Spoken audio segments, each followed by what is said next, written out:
নমস্কার, Meghnad news bulletin থেকে মেহেরা সঞ্জয়।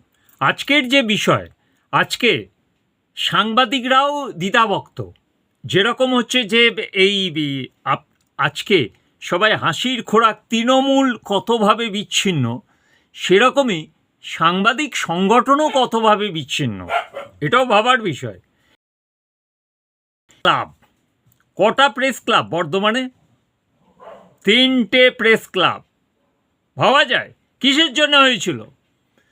বাম আমলে যে একটা ওই বর্ধমান জেলা প্রেস ক্লাব ছিল, তার নেতৃত্বে ছিল নতুন চিঠি হাউস, এবং সেখানে জ্যোতির্ময় ভট্টাচার্য তার প্রেসিডেন্ট, তার কথা ছাড়া, অঙ্গুলি হেলন ছাড়া কোনো কিছু হতো না, এবং তার হুইপ এবং সিপিএমের হুইপ ছাড়া কোনো সাংবাদিক নড়চড় করতে পারত না। তারপরে যখন এই ঘটনা ঘটেছিল, এই স্বয়ং আমি সেই ক্লাবের ট্রেজারার ছিলাম।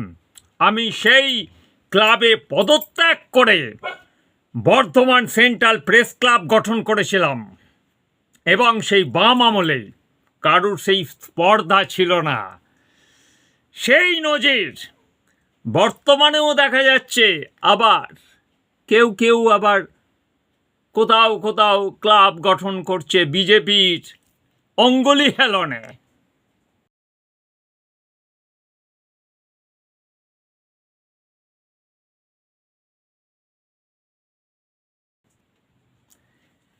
কেউ আবার বলছে নাকি যে প্রেস কর্নারকে দখল করব বিজেপি।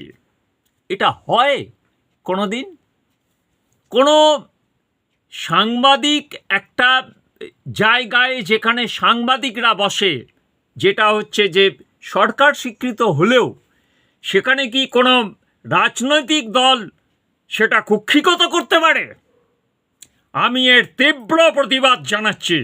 যদি কেউ করেন, সেখানে এই সঞ্জয় মেহরা তীব্র প্রতিবাদ এবং আন্দোলনে মুখর হবেই। তাতে যত দূর যেতে হয় যাব আমরা। জয় হিন্দ, বন্দে মাতরম, ভারত মাতা কি জয় হোক।